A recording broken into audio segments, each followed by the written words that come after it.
राष्ट्रपति जी, आपसे मिलकर के बहुत खुशी हो रही है और पिछले वर्ष हम वाशिंगटन में मिले थे। उसके बाद हमारे संबंधों में एक नई गति आई है, नई ऊर्जा आई है और कई विषयों में हम बहुत मिल करके आगे चल रहे हैं। Mr. President, it's a pleasure to meet you here in Avia.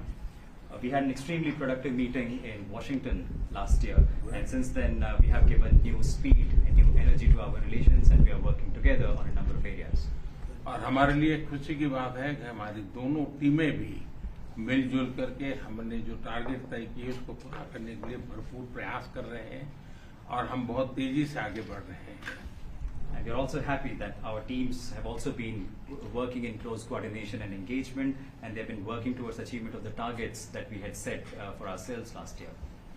Excellency, Paschim Asia में शांति के जो प्रयास प्रगति हुई है, इसके लिए मैं आपका अभिनंदन करता हूं। Mr. President, I commend you for your leadership on the progress that has been made in the efforts to restore peace in West Asia. आपके इन प्रयासों के कारण पश्चिम एशिया में शांति की एक नई किरण नजर आ रही है और हम आशा करते हैं कि चिरस्थायी शांति बनेगी। Thanks to your efforts, Mr. President, new hope for peace and stability in the region has been rekindled, and I'm confident that this will lead to a long-standing peace in the region.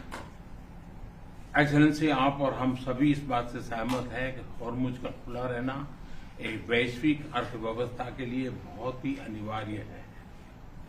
Mr. President, you and I agree that keeping the Strait of Hormuz open is vital for the global economy.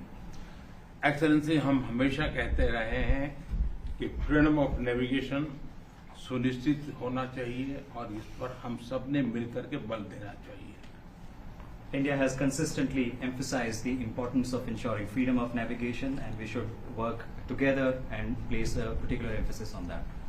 Excellency, आप जानते हैं कि maritime trade की दुनिया में भारत के लाखों सी Ferrer आज दुनिया के अलग अलग समुद्र में अपनी सेवाएं दे रहे हैं, विश्व की प्रगति में बहुत बड़ा योगदान दे रहे हैं और मैं समझता हूं कि उनकी सुरक्षा भी उतना ही महत्वपूर्ण है। Mr. President, you are aware across the world, Indian seafarers in hundreds of thousands are working and they're performing their duties across global maritime trade routes, including the Strait of Hormuz, and their safety is of utmost importance to us. Excellency, समझौते के लिए शांति के प्रयासों में आपने भरपूर प्रयास किया है। मुझे पूरा विश्वास है कि समझौते में सी फेरर की सुरक्षा भी सुनिश्चित होगी और उसको प्राथमिकता मिलेगी। Mr. President, you made tremendous efforts towards reaching this understanding and this agreement, and I'm confident that the issue of seafarers will receive the highest priority during the implementation of this agreement. Excellency, मैं फिर एक बार पश्चिम Asia में शांति बहाल कराने के आपके भरसक प्रयासों का मैं पूरी प्रशंसा करता हूं और आपका अभिनंदन करता हूं। Mr. President, once again, I deeply appreciate and I deeply commend your efforts in ensuring the restoration of peace and making efforts towards restoration of peace and stability in West Asia. Thank you very much. Thank you. Thank you. Friends, thank you.